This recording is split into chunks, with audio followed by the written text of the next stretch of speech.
Welcome to the Volleyball Growth Coach Podcast. My name is Christopher Knowles, and if you are watching this on YouTube, I have got my sunglasses on right now because we are absolutely killing it here, and we always like to have a little fun every once in a while we are grinding towards greatness. So, no, I'm just messing around. Today we're going to answer more questions that you guys put in the comment section of the videos that we put on TikTok and stuff. So we are going to dive straight in like we always do. Question numero uno. I've been landing on one foot. How do I train to make myself land on both feet so I don't hurt my left ankle and be prone to injury? I would say the biggest thing that causes you to be landing on one foot is either you're off balance or you are making the same approach every single time to an inconsistent set. And so what I mean by this is, like, a lot of players get in the habit of making the exact same approach every single ball, and then since every single volleyball play is never the exact same, then they're getting a dynamic set with this same exact approach, so that's why results are crazy, right, and all over the place. So if you're landing on one foot, that means it could be a ton of things, but it could mean that you're not keeping the ball in front of you and on your hitting shoulder. So like for me, since I'm left-handed, if the setter sets me and I let it get all the way to my right side, I'm going to have to lean over, right, and kind of go sideways to hit this ball, and then that's going to cause me to land on one foot, right? So you're jumping off balance because you're in the wrong position to go and hit that ball. You're letting it cross your midline. You're letting it get on the other side of your hitting shoulder, right? If you're right-handed, you're letting it get to your left shoulder, and things like that. So I would say make sure that you're getting to the spot you're supposed to be in on your approach or your block or whatever it is, and that you're going straight up and keeping the ball in front of you, whether you're blocking or you're hitting, keeping the ball in front of you and on your hitting shoulder, right? Or just in front of you in general with blocking as well, because a lot of the times if you're letting the ball like on a block, right? If you let the ball get super far outside of you and then you got to make this like sideways jump, then obviously you're going to land on one leg, right? If you get a set and you let it get past you or behind you, then you're going to land on one leg, right? So it's more not training yourself to remember to land on both feet. It's more of a thing of making sure that you're balanced throughout the play and you're putting yourself in a position to keep the ball in front of you, and then naturally you'll land on both feet, right? So it's not a mentality thing or a habit thing of I got to remember to land on both feet. It's a matter of you're letting that ball dictate, you're letting that ball get you off balance because you're in the wrong position and you're not being dynamic to going where the ball is, right? You're just making the same approach, and then wherever the ball is dictating how you are being balanced and controlling your body, right? So making sure on hitting, it's on your hitting shoulder, you're not letting it cross over your midline, or you're not over approaching it and letting the ball get behind you. And the same thing on the block, you're staying in front of the ball, right? And you're cutting off that main path rather than letting it get outside of you and you got to go reach to block. Question number 2. Whenever I set, I feel like I don't have the control of the ball. How do I fix this? I briefly touched on this a couple episodes back, I think. But the ball, you can't let the ball control what your hands do. You have to let your hands control what the ball does, right? So that's a little bit of a mentality thing. But if you feel like you don't have control of the ball, then that can also mean that your body is not in the right position either, right? If you're constantly setting from like across your face, right, or over here or behind you, or it's too far out in front, then obviously you're going to not have a ton of control of the ball, right? Something that one of my high school coaches says, like this is something that he talks about, is like if you hold a 10-pound weight to your chest, right, you can hold that for a pretty long time because it's within your control, right? But if you try and put a 10-pound weight all the way extended out, right, and try to hold that, it's going to be hard. It's going to start falling because it's outside of your area of control, right? So the more you can keep the ball in line with you and in closer to your center of gravity, which is your body, the better position you're going to be in to control that ball, right? So if you're letting it get too far out in front of you, right, and you're trying to reach and set that ball, you're not going to be able to control it, right? Or if it's getting too far behind you, right? Or if it's too much to the side and you're not getting your body under it, right? So I would say if you feel like you don't have your control, it could be a matter of hands, but I would say it's making sure that you're keeping the ball on your forehead and within your area of control, which is closest to your center of mass as possible. That's going to really help you get more control of the ball, especially when you're on the move, of not just kind of half getting there and then trying to throw it, right? Of getting there, getting under it, and then having more control, because you and your arms and the ball are all in one area, which is going to have you, like holding the weight, have you have more control over that thing and over that set. Numero 3, how to make a spin serve more consistent. The easy answer would be just rep it out, but I think there's definitely better ways to do it. For a spin serve more consistent, something that I've seen, especially with some of my 16s players, is like ramping up the speed and the power of your serve as you're serving, right? A lot of players make the mistake of going back, right? They go 3 rotations and it's their turn to serve, and they're like, okay, I'm going to hit this ball 110% and just rip it, right?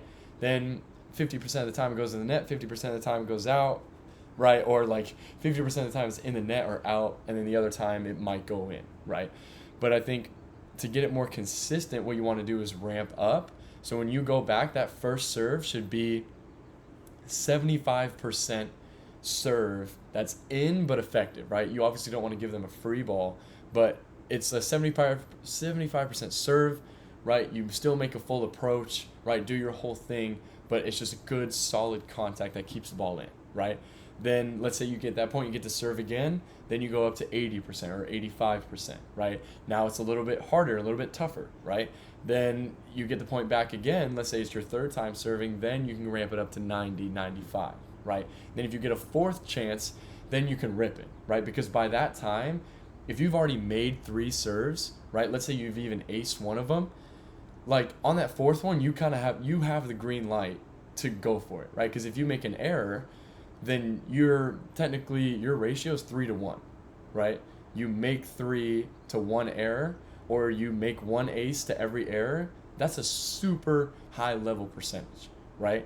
And so that's where we want to be, right? So by the time you're on that fourth one, you should have the green light to absolutely go for it, right? But going forward on the first one can really hurt your ratios, your percentages of making it go in, and more specifically, it being consistent.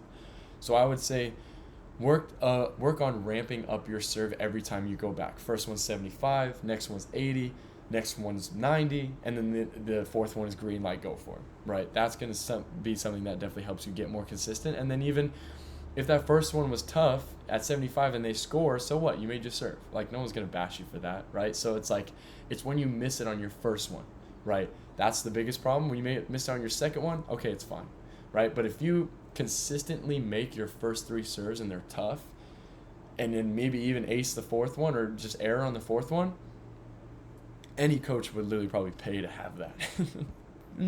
Question number 4. Please do one to get your elbow back in faster swing. I love your account. Thank you. Appreciate that. So for me, I would say there's a workout to do this, and it's also a habit. So the workout to do this is you can either do it with a band or a cable, but it's essentially literally just doing the movement of getting your arm back, right? So you have a cable.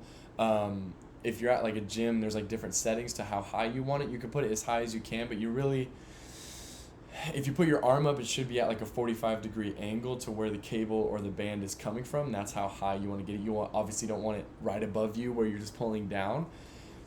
Have it at a 45, whether it's a band or a cable, doesn't matter. You're holding it, and then you're literally just pulling back and getting your other arm up, right? Like literally the movement you make as you're trying to swing, right? So there's an exercise for it, which is that cable or band. You're up here, then you're pulling it all the way back as far as you can and opening up, right? So your shoulders and chest should be rotating as you're doing that workout.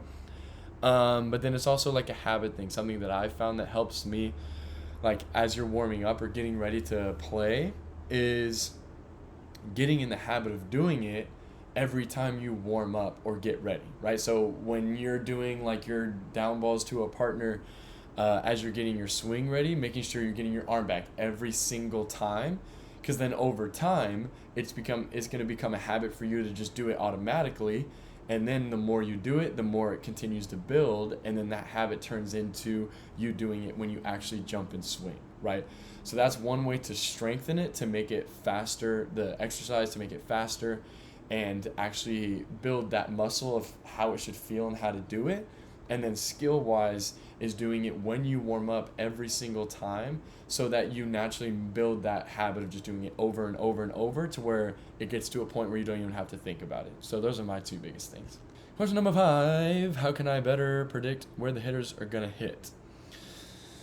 This has 99 likes, so this is probably something that people want to answer to, and I'm going to answer it right now. So how can I better predict where the hitters are going to hit? I'm not gonna assume that this is blocking or defense, and I'm gonna touch on both. Excuse me.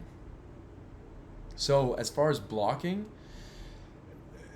what you really want to utilize here is the eye sequence of a ball setter, ball hitter, because when you see that ball where it's going, so you see the pass, the first ball, and then you see the setter, and then once you see their set and you're locating the ball, then you have time to see the hitter. That is where you can best predict where they're going to hit, because if they're facing angle, it's going to be pretty physically hard to turn it line if they're right-handed, right? So you can predict that they're going to hit angle and you can block angle. If they're facing the line, it's a little bit different, but it's going to be pretty hard to physically break their shoulder to hit that angle shot, and if they do, round of applause. But you always want to be taking away that 80% shot. And so that's the same for defense as well. If you see that they're approaching the angle, 90% of the time they're probably going to hit that angle, right? If they can turn it and physically bounce that line, then they're going to go places like round of applause, nice shot. But I think for predicting where the hitters are going to hit, you want to look at where they're facing. That's the biggest thing, right? I am guilty of this, but most coaches be like, look at their hand, look at where they're looking, and look at their body. The biggest thing of what it truly comes down to is where they are facing, right? Because where they are facing in a tough situation is where they're most likely going to hit, because it's the path of least resistance. Is where you're facing is the easiest place to hit, right? So as a defender and as a blocker, it's essentially the same thing. Is make sure you're watching where they are facing, right? If they're facing this way, they're more than likely going to hit this way. And if they turn it, then that's not your problem, you know? And if they're facing line and you're covering that shot, right, and they turn it, then that's not your shot in some cases, right? But obviously we want you guys to give as much effort to get as many balls up as you can. But where they are facing is the biggest thing to predict where a hitter is going to hit. Awesome. That concludes this episode of the VGC podcast. Hope you guys learned a ton. If you guys learned something new from this show, if you think that someone else can really benefit from the show like you did, then share this episode with one of your teammates or one of your friends. And we will see you guys next episode. Always grow together.